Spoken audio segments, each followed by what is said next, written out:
बिस्मिल्लाहिर्रहमानिर्रहीम। अस्सलाम वालेकुम। मैं हूं मोहम्मद फरहान खान अब्बासी और आप देख रहे हैं executive coaching centres official YouTube channel. Students, मैं आपको वेलकम करता हूं इंटरनेशनल रिलेशन लेक्चर नंबर 35 में। और आज हम डिटेल में डिस्कस करेंगे कोल्ड वॉर का एक और important defence pact that is known as Warsaw pact. Before going into the details of this lecture, मैं ये चाहूंगा कि मैं थोड़ा सा आउटलाइन आपके साथ थोड़ी शेयर करूं, क्योंकि ये जितने भी लेक्चर्स मैं ऑनलाइन डिलीवर करता हूं या वैसे भी मैं क्लासरूम में डिलीवर करता हूं, मेरी कोशिश ये होती है कि उसमें ट्रेडिशनल कल्चर लेक्चर का ना आए बल्कि इंटरेस्ट क्रिएट हो। और इंटरेस्ट तब तक क्रिएट नहीं होता जब तक आपकी जो प्रिपरेशन ऑफ द लेक्चर है वो रिसर्च बेस्ड ना हो, आपने डिग इन ना किया हो, आपने क्रिटिकली चीजों को एवेल्युएट ना किया हो। तो हमारा जो आज का वॉरसॉ पैक्ट से रिलेटेड लेक्चर है, इसमें हम बड़ी इंपॉर्टेंट चीजों को, हिस्टोरिकल फैक्ट्स को डिग इन करेंगे और देखेंगे कि what was the reason behind the formation of Warsaw Pact, number one, and how this pact was formed, and why जो delay हुआ इसमें, what was the reason behind the delay? Because जो NATO था वो तो 1949 में establish होके एक reality बन चुका था। 5 कंट्रीज जो कि द ट्रीटी ऑफ ब्रसेल्स 1948 में साइन करते हैं, वो बाकी के 7 ममालिक के साथ मिलते हैं। अमेरिका, कनाडा इनको ज्वाइन करता है और बाकी नॉर्थ जो वेस्टर्न नॉर्थ की यूरोप की नेशंस है वो ज्वाइन करके इसको एक मिलिट्री अलायंस बनाकर और अनाउंसमेंट हो जाती है। तो 6 साल क्यों लगते हैं वॉरसॉ पैक्ट बनने में? इसके अलावा हम डिस्कशन करेंगे, मेजर पॉइंट्स देखेंगे वॉरसॉ पैक्ट के क्या थे। जिस तरह के हमने कुछ पॉइंट्स डिस्कस किए थे नेटो में, कि नेटो का बेसिकली जो अलायंस बनाया गया था इसका अदर देन मिलिट्री पर्पस क्या था, तो आप ये भी देख सकते हैं कि पर्पसेस ऑफ वॉरसॉ पैक्ट। और उसके बाद हम एक और डिटेल में एक एनालिसिस करेंगे व्हाई वॉरसॉ पैक्ट फेल्ड। ये इतना बड़ा पैक्ट हुआ था और सोवियत यूनियन इसको सपोर्ट कर रहा था, तो ये जो ईस्टर्न यूरोप के कंट्रीज हैं इन्होंने सोवियत यूनियन को क्यों छोड़ दिया, इसकी भी रूट्स हमें जब हम डिग इन करते हैं तो उन्हीं रीजंस में से मिलती हैं जो कि कॉजेटिव फैक्टर्स थे फॉर्मेशन ऑफ वॉरसॉ पैक्ट। यानी जिन रीजंस की वजह से वॉरसॉ पैक्ट बनाया गया था वहीं पर रूट्स गड़ी हुई हैं, मिलती हैं, हमें फाउंडेशंस मिलती है फेलियर ऑफ वॉरसॉ पैक्ट की भी। तो डिटेल में देखते हैं जी। ये एक मिलिट्री अलायंस था जो कि इनिशियली 1955 में कंक्लूड हुआ था पोलैंड के सिटी वार्सो में, इसीलिए इसको वॉरसॉ पैक्ट भी कहा जाता है। इसमें शुरू में तो कहा गया था it is a treaty of friendship among 8 countries, जिसमें ईस्टर्न यूरोप के कंट्रीज हैं और उसमें मेजरली तो सोवियत यूनियन ने ही इसको इनिशिएट किया था। बाकी के जो 7 ईस्टर्न यूरोप कंट्रीज हैं वो बाय समहाउ नाज़ीज गवर्नमेंट से, यानी जर्मन से सेकेंड वर्ल्ड वॉर के बाद जब आजाद हुई थी तो उनको पॉलिटिकली और इकोनॉमिक पॉइंट ऑफ व्यू से सोवियत यूनियन ने अपनी सैटेलाइट स्टेट्स डिक्लेयर किया हुआ था, यानी पीपल रिपब्लिक स्टेट बनाया हुआ था और कम्युनिज्म का निजाम वहां चल रहा था। तो इन 8 ममालिक में सोवियत यूनियन जो कि लीडर था, अल्बानिया है, पोलैंड है, बल्गारिया है, रोमानिया है, हंगरी है, चीकोस्लोवाकिया है और ईस्टर्न जर्मनी है। जो कि ऑब्वियसली बात है, हमने नाटो वाले लेक्चर में देखा था कि जो जर्मनी है उसको बर्लिन उसकी कैपिटल से डिवाइड कर दिया गया था और जो ईस्टर्न पोर्शन ऑफ जर्मनी था वो सोवियत कम्युनिस्ट सुपरमेसी में आ गया था और जो वेस्टर्न पार्ट ऑफ जर्मनी यानी बर्लिन का वेस्टर्न एरिया रह गया था और उससे बाकी का मगरबी जर्मनी था वो वेस्टर्न यूरोप यानी कैपिटलिस्ट डोमिनेशन में आ गया था। और यहीं से बर्लिन से नीचे तक पूरे के पूरे यूरोप साउथ में एंड तक, यूरोप के साउथ तक एक डिवाइड हो गई थी जिसको आयरन कर्टन भी कहते हैं, जिसके दो तरफ दो अलग अलग आइडियोलॉजीज, दो अलग अलग पॉलिटिकल डोमिनेशंस और दो अलग अलग इकोनॉमिक पावर्स खड़ी थी। ईस्ट में खड़ी थी सोवियत यूनियन और वेस्ट में खड़ी थी यूनाइटेड स्टेट्स ऑफ अमेरिका की ताकतें। अच्छा जी, अब हम देखते हैं how and why Warsaw pact formed. तो ये बड़ी ही इंपॉर्टेंट हिस्टोरिकल फैक्ट्स मैं आज आपके साथ शेयर करने जा रहा हूं, जो normally traditional point of view में जब हम लेक्चर डिलीवर करते हैं या लेक्चर सुनते हैं तो उसमें ये चीजें हमें नहीं बताई जाती या रिसर्च पॉइंट ऑफ व्यू से इनको डिस्कस नहीं किया जाता। लेकिन मैंने कुछ ज्यादा डिग इन किया और मैंने देखा कि क्रिटिकली देखते हैं कि क्यों वॉरसॉ पैक्ट बना और क्यों 6 साल बाद बना? तो सबसे पहली चीज तो हम जानते हैं कि 1948 में जब ट्रीटी ऑफ ब्रसेल्स होती है तो 5 कंट्रीज जिसमें यूके है, नीदरलैंड्स है, बेल्जियम, फ्रांस और लग्जमबर्ग है, ये इस ट्रीटी को साइन करते हैं और एक डिफेंस पैक्ट, पहला defence pact after the formation of UNO या after the end of second world war, cold war का पहला defence pact basically treaty of Brussels होता है, जो कि बेल्जियम के शहर ब्रसल में किया जाता है। लेकिन साल के अंदर अंदर ही सीआईए की पेंटागन में रिपोर्ट्स, सीक्रेट मीटिंग्स होती हैं और ये अमेरिका को कहा जाता है कि अमेरिका एक नया अलायंस बनाए, इससे बड़ा अलायंस बनाए जिसमें अमेरिका आए, और अमेरिका फिर नेटो बनाता है वॉशिंगटन डीसी में 1 साल बाद 4 अप्रैल 1949 को, जिसमें और कुछ ममालिक अमेरिका को ज्वाइन करते हैं, जिसमें नॉर्थ वेस्ट यूरोपियन स्टेट्स हैं, नॉर्वे है, डेनमार्क है, इसी तरह बाकी ममालिक हैं, और उसके साथ साथ कनाडा और अमेरिका भी इसके मेंबर बनते हैं, तो नेटो बन के आ जाता है। अब होता क्या है कि जब नेटो बन जाता है तो पहली एक रीजन सोवियत यूनियन को ये नजर आती है कि जो ब्लॉक पॉलिटिक्स है ये सिर्फ रेट्रिक या स्लोगन की पॉलिटिक्स नहीं है, बल्कि फॉर्मेशन ऑफ मिलिट्रीज भी हो रही है। और साथ साथ मैंने आपको पिछले लेक्चर में बताया था, लेक्चर नंबर 34 में, कि अमेरिका के जो प्रेसिडेंट हेनरी ट्रूमैन है वो ट्रूमैन डॉक्ट्रिन भी ऑफर कर रहे हैं, टर्की और ग्रीस को भी पैसे दे रहे हैं, और मार्शल प्लान के तहत 12 billion US dollar western Europe को दे रहे हैं डेवलपमेंट के लिए। आईएमएफ और वर्ल्ड बैंक, जिसको international bank for reconstruction and development उस वक्त कहा जाता था, ब्रेटन वुड कॉन्फ्रेंस के नतीजे में वो भी बन गया और वो पैसों की तरसील कर रहे हैं और रिकंस्ट्रक्शन और डेवलपमेंट ऑफ वेस्टर्न यूरोप हो रही है। तो ये सब कुछ सोवियत यूनियन को नजर आ रहा था। लेकिन यहां पर एक क्रिटिकल बात ये थी कि सोवियत यूनियन ये ऑब्जर्व कर रहा है कि ब्रेटन वुड ऑर्गेनाइजेशन कॉन्फ्रेंस से आईएमएफ और आईबीआरडी बन गया, और उसके बाद ट्रीटी ऑफ ब्रसेल्स हो जाती है, उसके बाद नेटो बन जाती है। अब इनमें सबसे मेन लीडर कौन है, लीड कौन कर रहा है? तो पता है चला कि United states of America, Europe, चाहे वो वेस्टर्न है, चाहे वो सेंट्रल है, चाहे वो ईस्टर्न यूरोप है, उसको इन्फ्लुएंस करना चाहता है अपनी इकोनॉमिक पॉलिसी मिक्स्ड इकोनॉमी यानी मिक्स्ड कैपिटलिज्म यानी केनेजियन कैपिटलिज्म से, और दूसरी तरफ जो पॉलिटिकल उनकी आइडियोलॉजी है, डेमोक्रेटिक वैल्यूज, वो लाना चाहता है। ये वो वक्त था जबकि सोवियत का जो पॉलिटिकल आइडियोलॉजी थी ये यूके तक, फ्रांस तक पहुंची हुई थी, और ऑलमोस्ट सेंट्रल और वेस्टर्न यूरोप के भी बहुत से ममालिक कम्युनिज्म से और सोशलिज्म की जो पॉलिटिकल फिलॉसफी थी उससे बहुत ज्यादा मुतासिर थे। इवन के उस वक्त के न्यूली इंडिपेंडेंट रियासतें जिनमें बर्रे सगीर में इंडिया, पाकिस्तान थे, यहाँ के लीडरों की अगर तकरीरें सुने तो वो भी बहुत ज्यादा कम्युनिस्ट ब्लॉक का हिस्सा थे। इवन के जब हम देखते हैं अरेबियन पेनिनसुला में जो नॉर्दर्न पार्ट है हमें अफ्रीका का नजर आता है, तो वो भी बहुत ज्यादा कम्युनिज्म से इन्फ्लुएंस थे। तो अगर आप देख लें इतना ज्यादा इन्फ्लुएंस है और अब उसको टफ टाइम दे रहा है यूनाइटेड स्टेट्स ऑफ अमेरिका, तो सोवियत के लिए एक बड़े अचंभे की बात यह थी कि 2 नॉन यूरोपियन पावर्स यूरोप में पॉलिटिक्स भी कर रही हैं और यूरोप में इकोनॉमिक एक्टिविटीज को भी कंट्रोल कर रही हैं। और ये 2 नॉन यूरोपियन पावर्स कौन सी हैं? एक है इनमें यूनाइटेड स्टेट्स ऑफ अमेरिका और दूसरा कनाडा। तो पहली तो रीजन ये थी जिसके ऊपर सोवियत यूनियन बहुत ज्यादा रिजर्व था। दूसरी इंपॉर्टेंट चीज ये थी कि लंदन और पेरिस कॉन्फ्रेंसेस होती हैं 1949 से लेकर 1954 के दरमियान में। अब ये कॉन्फ्रेंसेस क्या है, इसके पीछे की थोड़ी सी मैं आपको स्टोरी आपसे शेयर करता हूं। हुआ कुछ यूं था कि जब 1945 में सेकेंड वर्ल्ड वॉर कंक्लूड हुई थी, लीग ऑफ नेशन खत्म होकर यूएनओ बन गया था, सिक्योरिटी काउंसिल बन गया था, तो दुनिया के बड़े ममालिक ने, परमानेंट नेशंस ने और पूरी दुनिया की जो कि असेंबली है, जनरल असेंबली में एक डिसीजन लिया था कि जर्मनी जो है इसको अब कभी भी आर्म्ड नहीं किया जाएगा, क्योंकि पहली वर्ल्ड वॉर में भी जर्मनी ही रीजन था, सेकंड वर्ल्ड वॉर में भी जर्मनी ही रीजन था, और जो जर्मन कौम है ये एग्रेशन करती है, तो ये यूरोप में कभी भी कुछ भी कर सकते हैं। तो इनके ऊपर एक 100% कंप्लीटली ऑल टुगेदर एक सैंक्शन लगा दी जाए कि ये कभी भी अपनी मिलिट्रीज नहीं रख सकते, कभी भी आर्मामेंट नहीं रख सकते, और कभी भी किसी तरह से आर्म्ड नहीं हो सकते। तो अब जो वेस्टर्न पार्ट था जर्मनी का, जो वेस्टर्न बर्लिन के इधर का पोर्शन था, वो तो प्रो कैपिटलिस्ट था।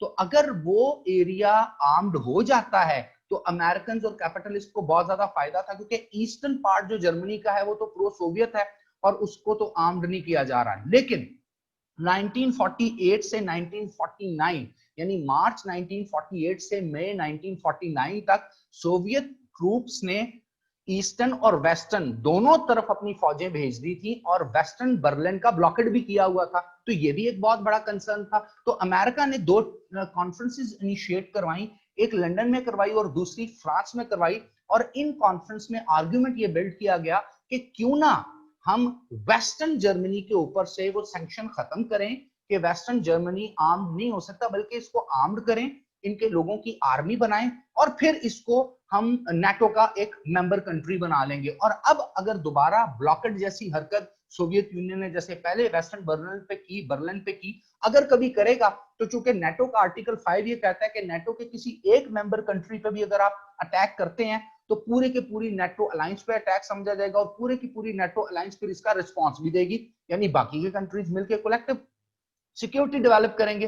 तो ये एक ब्रेन चाइल्ड था। तो ये दूसरी इंपॉर्टेंट चीज थी जो बहुत ज्यादा सेंसिटिव थी सोवियत के लिए। लेकिन याद रखिएगा, इस वक्त सोवियत के जो प्रेसिडेंट हैं जोसेफ स्टालिन, वो एग्रेसिव पोर्शन कोई शो नहीं करते या कोई एग्रेसिव पोर्शन अभी जो पोस्चर है वो दुनिया के सामने ना लेकर के आ रहे हैं और ना दिखा रहे हैं। सोवियत ने ये जब जर्मनी वाला सिलसिला देखा और देखा कि जर्मनी को डिसआर्म की जगह दोबारा आर्म्ड कर दिया जाएगा और वेस्टर्न जर्मनी को हथियार दिए जाएंगे, फौजें बनाई जाएंगी, पेरिस और लंदन जो डिक्लेरेशन है ये बता रहे हैं, और उसके बाद फिर वेस्टर्न जर्मनी की फौजें होंगी और फिर वो नेटो का मेंबर बनेगा, तो यहाँ पर थोड़े से उनके कंसर्न बन गए। 1955 में यही होता है कि 10 साल अभी पूरे हुए होते हैं सेकेंड वर्ल्ड वॉर को कंक्लूड हुए, खत्म हुए, और 10वीं सालगिरह सेकेंड वर्ल्ड वॉर की खत्म होने वाले दिन वेस्टर्न जर्मनी को आर्म भी किया जाता है और नेटो का परमानेंट मेंबर भी बनाया दिया जाता है। अब ये बहुत बड़ा कंसर्न था। अब हम ये देखते हैं कि जो सोवियत यूनियन है ये इस दौरान क्या कर रहा था। थोड़ी सी हम बैकग्राउंड ये भी देखते हैं कि सोवियत यूनियन खुद क्या कर रहा था 1949 से लेकर 1955 तक। तो जितनी भी ईस्टर्न यूरोप की रियासतें थी, मेजर रियासतें जिनको हम कहते हैं, वो बेसिकली सोवियत कैंप का हिस्सा थी, कम्युनिस्ट थी, कम्युनिस्ट पॉलिटिकल और सोशलिस्ट किस्म का वहां पर इकोनॉमिक सिस्टम चल रहा था। तो इन अदर वर्ड्स हम ये भी कह सकते हैं कि वो सोवियत यूनियन की सैटेलाइट्स थी। सैटेलाइट्स क्यों कहते हैं इंटरनेशनल रिलेशन या हिस्ट्री में इनको? The reason being is that कि सोवियत यूनियन ने इंडिविजुअली जो ईस्टर्न यूरोप की रियासतें थी इनसे इंडिविजुअली अलग अलग बायलैटरल ट्रीटी की हुई थी दो ममालिक के दरमियान थी। फॉर एग्जांपल, सोवियत यूनियन ने हंगरी से ट्रीटी की, सोवियत यूनियन ने पोलैंड से ट्रीटी की, सोवियत यूनियन ने अल्बानिया से ट्रीटी की, सोवियत यूनियन ने चेकोस्लोवाकिया से ट्रीटी की। तो इंडिविजुअली कंट्रीज के साथ बायलैटरल ट्रीटीज थी। ये ट्रीटीज कौन सी थी? ये मिलिट्री एड असिस्टेंस की ट्रीटी थी म्यूचुअल, और उसके साथ साथ ट्रेड ट्रीटीज भी की हुई थी। तो इन दोनों अगर टाइप की ट्रीटीज को देखा जाए तो इन दोनों में डोमिनेट तो सोवियत यूनियन था। ये ममालिक तो वो थे जो कि नाज़ीज जर्मनी से अभी आजाद हुए थे और जर्मन के जुल्म सितम से ये अभी बड़ा मुश्किल इन्होंने अपनी जान छुड़ाई थी और सेकेंड वर्ल्ड वॉर में तबाह हो चुके थे। तो इनके पास तो ना कोई इतनी मिलिट्री खास थी, ना इनके पास कोई इतनी इकोनॉमी थी। तो ये जो बायलैटरल ट्रीटी सोवियत यूनियन से ये मुल्क अलग अलग कर रहे थे, तो इसका मतलब क्या था? मास्टर स्लेव रिलेशन, यानी सोवियत यूनियन मिलिट्री असिस्टेंस इनको करेगा, सोवियत यूनियन इकोनॉमिक असिस्टेंस करेगा। इसी के साथ साथ सोवियत यूनियन अपना जो पॉलिटिकल एजेंडा है ईस्टर्न यूरोप के अंदर कम्युनिज्म का, उसको प्रमोट करेगा, और जो बहुत हद तक एप्रिशिएटेबल भी था, दुनिया उसको मानती भी थी। ये तो बड़ी इंपॉर्टेंट बात हुई कि सोवियत यूनियन इन 6 सालों में ये काम कर रहा था। दूसरी इंपॉर्टेंट चीज क्या हुई कि इस तमाम चीज को देखते हुए सोवियत यूनियन ने कोई डायरेक्ट रिस्पांस नहीं दिया नेटो के बनने तक। अब मैं आपको नेटो के बनने से 3 साल पीछे लेके जाना चाहूंगा, 1951, 52, 53 और 54 में। होता क्यों कुछ यूं है कि जोसेफ स्टालिन जो हैं वो एक समझ लें कॉन्सिलिएटरी जेस्चर देते हैं अमेरिकन को, फ्रेंच को और यूके की गवर्नमेंट्स को, और ये चाहते हैं कि किसी ना किसी तरह जो नेटो बनी है इसको डिसॉल्व कर लिया जाए, इसको न्यूट्रलाइज कर लिया जाए। और इसके लिए वो 3 अलग अलग अटेम्प्ट्स करते हैं। इसको ये भी कहा जाता है कि जो जोसेफ स्टालिन था उनका एक गिमिक भी समझ लें, पॉलिटिकल गिमिक भी समझ लें, या उनका एक प्रोपोगेंडा था यूरोप के अंदर अमेरिकन और कैनेडियन और बाकी नॉन यूरोपियन नेशंस को यूरोप से दूर रखने के लिए और with the passage of time slow and steady Europe को कंट्रोल करने के लिए। पहला वो जो जेस्चर देते हैं ये बहुत बड़ा कंसिलिएटरी जेस्चर है। और ये क्या करते हैं, 1953 में जोसेफ स्टालिन एक ऑफर पेश करते हैं यूनाइटेड स्टेट ऑफ अमेरिका के सामने, इवन के यूएनओ को ये ऑफर देते हैं कि ऐसा करते हैं कि जो ईस्ट और वेस्ट जर्मनी बर्लिन से दो हिस्सों में डिवाइडेड है, इनको हम एक जर्मनी बना लेते हैं। सोवियत अपनी डोमिनेशन खत्म करे, अमेरिकन वेस्टर्न जो जर्मनी का जो वेस्ट पार्ट है बर्लिन का और वेस्टर्न जर्मनी का, उससे अपनी डोमिनेशन खत्म करे। और एक कंडीशन रख दी जाए कि जर्मनी कभी आर्म्ड होगा ही नहीं, क्योंकि सोवियत को यह बात तो पता चल रही थी, जिस तरह मैंने आपको भी पहले बताया कि 1949 के बाद जब पेरिस और लंदन कॉन्फ्रेंसेस हुई तो उसमें यही तो बात हो रही थी कि वेस्टर्न जर्मनी को आर्म्ड करना है। तो एक तो ये इन्होंने कॉन्सिलिएटरी कार्ड, इसको आप कह सकते हैं यूरोपियन कार्ड कह सकते हैं, कि उन्होंने कहा कि अमेरिका सपोर्ट ना करे वेस्टर्न और क्या कहते हैं जर्मनी को, इसको आर्म्ड ना करे। लंदन और पेरिस कॉन्फ्रेंसेस में जो बात हुई है उससे पीछे हट जाए, लंदन भी, फ्रांस भी और अमेरिका भी। और क्या किया जाए कि ईस्टर्न और वेस्टर्न पार्ट ऑफ जर्मनी को यूनाइट करते हैं, हम भी फौजें अलग करते हैं, आप भी अपनी पॉलिटिकल और मिलिट्री एड इनसे खत्म करें और इनको डेवलप होने देते हैं। इससे क्या होगा कि कोई और नई ब्लॉक पॉलिटिक्स नहीं होगी और लॉन्ग रन सोवियत यूनियन का बहुत ज्यादा फायदा हो जाना था, क्योंकि हमें पता है कि जर्मन जो हैं वो बहुत ज्यादा पसंद करते थे कम्युनिस्ट मॉडल को। दूसरा काम, अब अच्छा जब ये ऑफर की तो इस ऑफर को रिजेक्ट कर दिया यूके और यूनाइटेड स्टेट ऑफ अमेरिका ने। दूसरा क्या किया, 1954 में जोसेफ स्टालिन ने 3 लेटर लिखे और 3 लेटर्स का जो ड्राफ्ट था वो एक ही था। Now what were these 3 letters, और ये किसको लिखे गए, मॉस्को यानी सोवियत यूनियन का जो कैपिटल है, गवर्नमेंट की तरफ से जोसेफ स्टालिन की जो ऑफिस है, जो प्रेसिडेंट ऑफिस है, वहां से ये लेटर इशू किए गए। पहला लेटर इशू किया गया यूनाइटेड स्टेट ऑफ अमेरिका को, सेम ड्राफ्ट था। सेकंड लेटर इशू किया गया नेटो हेड ऑफिस को, और थर्ड लेटर इशू किया गया यूनाइटेड किंगडम को। नाउ इस ड्राफ्ट में लिखा क्या हुआ था, ये बहुत बड़ा टर्निंग पॉइंट था और बहुत बड़ा एक पॉलिटिकल स्टांस भी था जोसेफ स्टालिन का, न्यूट्रलाइज करने का नेटो को, बजाय कोई अलग मिलिट्री अलायंस बनाए उससे पहले ही नेटो खत्म कर दी जाए। इन्होंने ये कहा कि सोवियत यूनियन भी नेटो का मेंबर बनना चाहता है।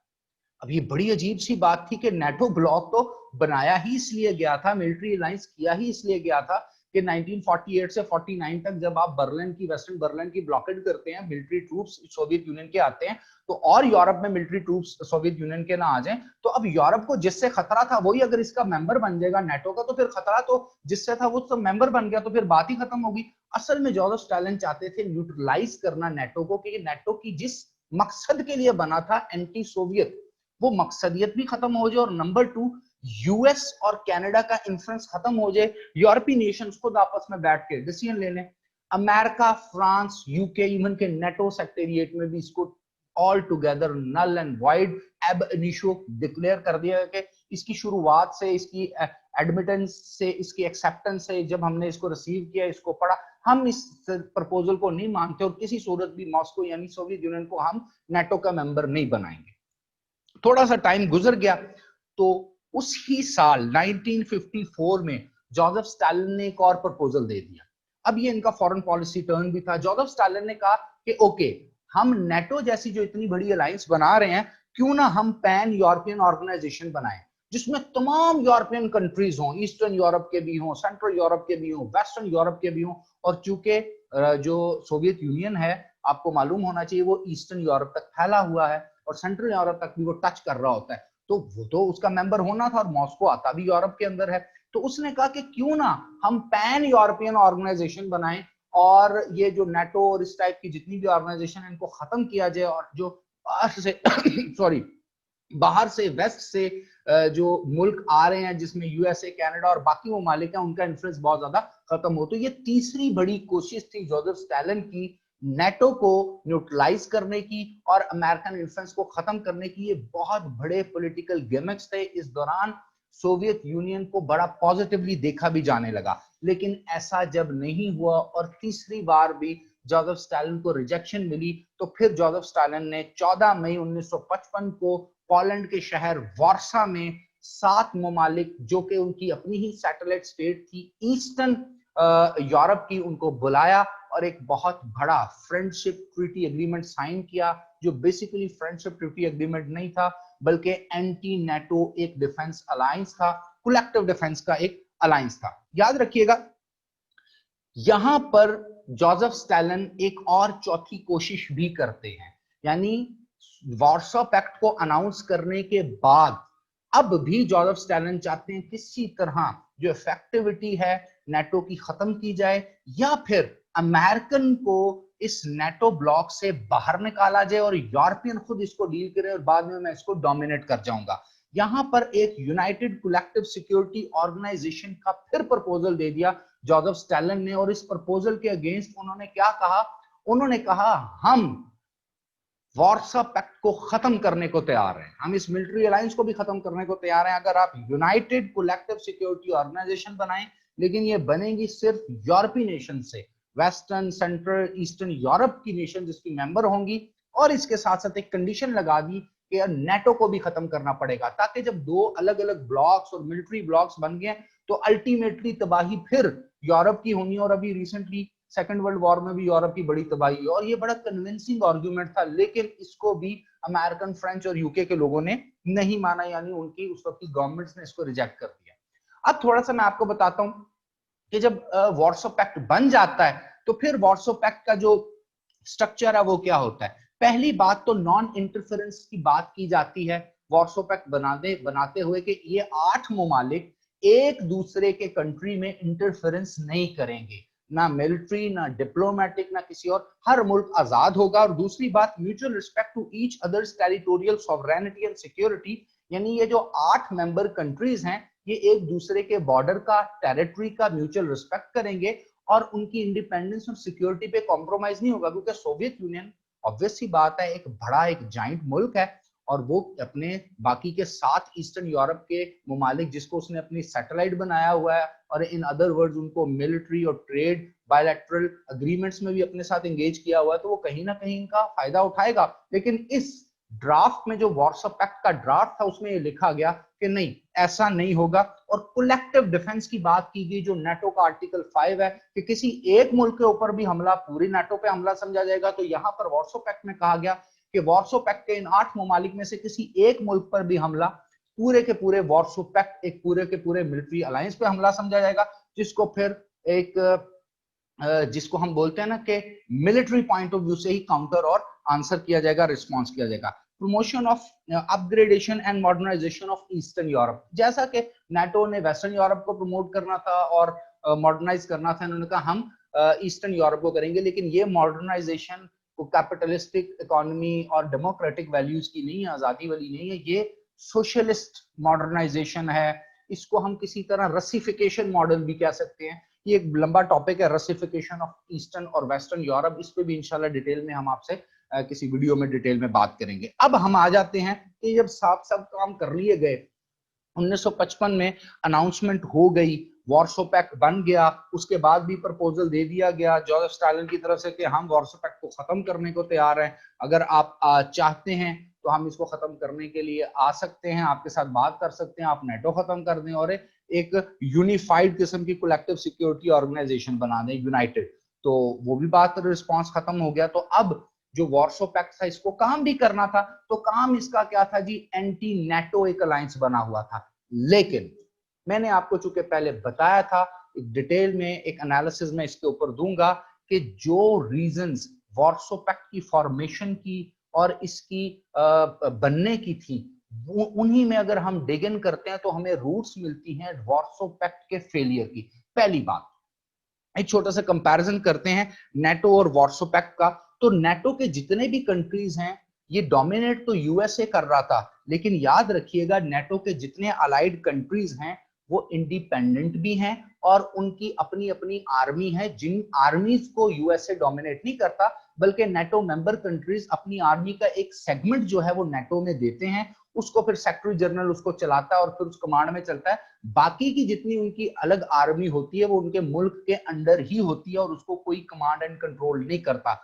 दूसरी तरफ अगर वार्सो पैक्ट में देखा जाए तो जो सोवियत यूनियन है ये ऑलरेडी इन 7 रियासतों, जो ईस्टर्न यूरोप की रियासतें हैं, जो किसी सूरत हम ये भी कह सकते हैं सैटेलाइट स्टेट्स हैं सोवियत यूनियन की, इनके साथ बायलैटरल मिलिट्री एग्रीमेंट में भी है, ट्रेड एग्रीमेंट में भी है, और वार्सो पैक्ट में भी ये मिलिट्रीज जो हैं ये वार्सो पैक्ट के अंडर आ गई। और वार्सो पैक्ट बेसिकली इनिशिएट हो रहा है मॉस्को से।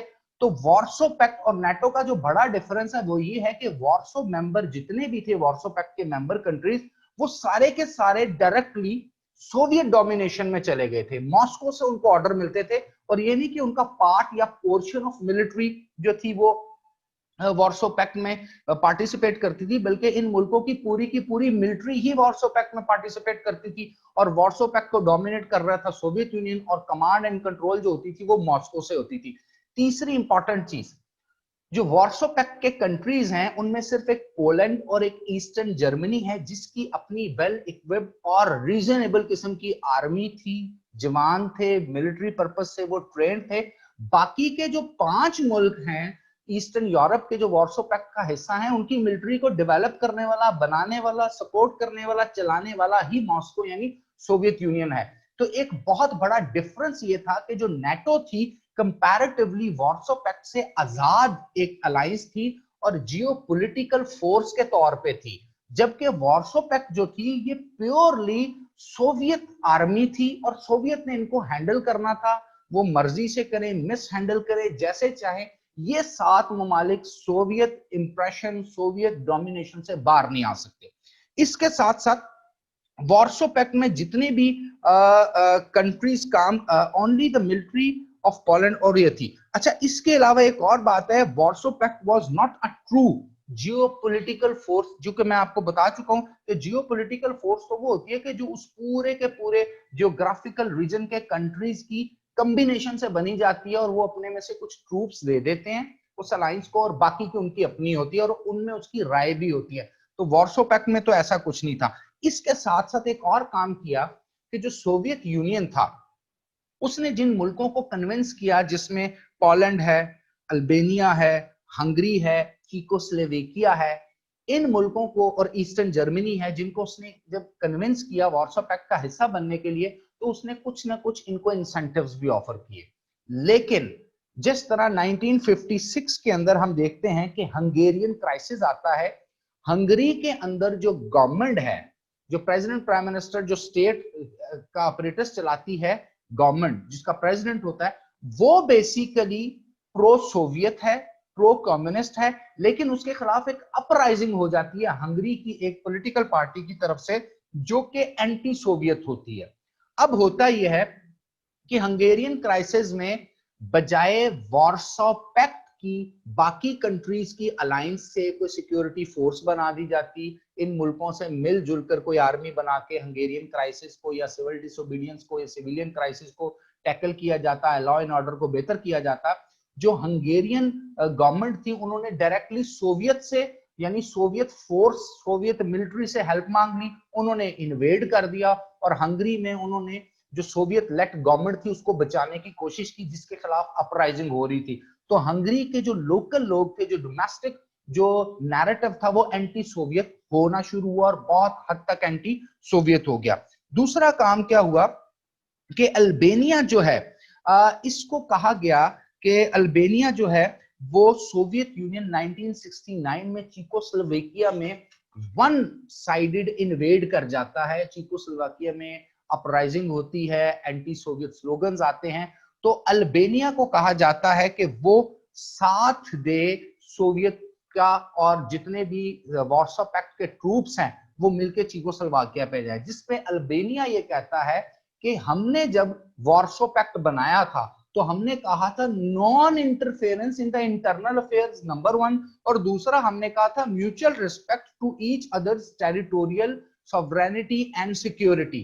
तो आप चीकोस्लोवेकिया आपका वार्सो पैक्ट का मेंबर कंट्री है, बाकी वार्सो पैक्ट की आप पूरी की पूरी फोर्स वहां उतार रहे हैं और हमसे भी मांग रहे हैं, तो हम आपके साथ नहीं जाएंगे।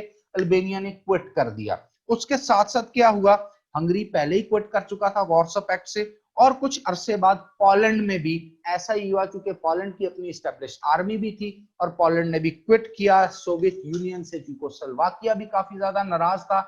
इसी दौर में 70s का अशरा शुरू होता है, अमेरिकन स्ट्रांग हो जाते हैं, सोवियत यूनियन एक बहुत बड़ी गलती करता है। 1977, 78 और 79 में रेड आर्मी अफगानिस्तान इन्वेड करती है। फिर अमेरिकन पाकिस्तान को, नाटो को यूज करते हुए, यहाँ पर मुजाहिदीन को यूज करते हुए जो तालिबान हैं अफगानिस्तान के, उनको पैसा, वेपन्स और उनकी ट्रेनिंग करते हैं, और रेड आर्मी जो अफगानिस्तान में आई होती है उसके खिलाफ लड़ते हैं। 10 साल सोवियत यूनियन की आर्मी यहाँ पर इंगेज रहती है। सोवियत यूनियन इकोनॉमिकली क्योस में चला जाता है, टूट जाता है। दूसरी तरफ अल्बेनिया उसके खिलाफ है, चेकोस्लोवाकिया उसके खिलाफ है, उसके साथ साथ पोलैंड उसके खिलाफ है, उसके साथ साथ ईस्टर्न जर्मनी उसके खिलाफ है, उसके साथ साथ हंगरी में क्राइसिस आ चुका है, उसके साथ साथ बुल्गारिया और रोमानिया भी इसके खिलाफ हो जाते हैं। तो आप खुद अंदाजा लगाएं, चेकोस्लोवाकिया, चेक और स्लोवेक, उनका आपस में क्राइसिस शुरू हो जाता है। तो सोवियत यूनियन के लिए अफगानिस्तान बहुत बड़ा एक गलत डिसीजन सामने आता है। वार्सा पैक्ट पहले ही काफी हद तक डाइल्यूट हो चुका है, और रिजल्टेंटली क्या होता है, गलत पॉलिटिकल और मिलिट्री पॉलिसीज जो है, जीते हुए सोवियत यूनियन को जो 1960s के एंड तक कोल्ड वॉर विन कर रहा था, जिसकी पॉलिटिकल और इकोनॉमिक पॉलिसीज यूरोप क्या, बर्र सगीर क्या, सॉदर्न जो आपका अफ्रीका है वहां पर, अरेबियन पेनिनसुला है वहां पर मानी जा रही थी, और जो बहुत बड़ा थ्रेट था अमेरिकन डेमोक्रेसी और अमेरिकन कैपिटलिज्म के लिए, वो खुद ही अपने हाथ टूट जाता है। और एक नतीजा हम इससे निकालते हैं कि जब आप कोई मिलिट्री पैक्ट बनाते हैं, कोई मिलिट्री अलायंस करते हैं, तो आप उसको डोमिनेट तो कर सकते हैं, लेकिन कमांड एंड कंट्रोल जब आप उसको करने की कोशिश करते हैं और सारी पॉलिसीज अपनी चलाते हैं, और उन मुल्कों की आर्मी जो एक पैक्ट के अंडर काम कर रही है, एक डिफेंस अलायंस है, उसको आप अपनी आर्मी के तौर पे यूज करते हैं, उन ममालिक में जाके इन्वेड करना शुरू कर देते हैं, तो फिर आपके खिलाफ अपराइजिंग होती है। और ऑब्वियसली यहाँ पर सीआईए का रोल है। सीआईए तो पहले चाहता था कि कोई ऐसे लूप होल्स मिले जिसकी वजह से जो ईस्टर्न यूरोप के कंट्रीज हैं उसको सोवियत यूनियन के खिलाफ इस्तेमाल किया जाए। होप आज की जो वीडियो है, आज का जो लेक्चर आपके लिए काफी प्रोडक्टिव होगा, आपको काम के पॉइंट्स मिले होंगे, आपके लिए एनालिसिस फ्रूटफुल होगा, आपके एग्जामिनेशन में भी, आपके इंटरव्यू में भी। इंशाल्लाह ताला नेक्स्ट लेक्चर तक मुझे इजाजत दें। Wish you best of luck. Thank you very much. अल्लाह हाफिज नासर।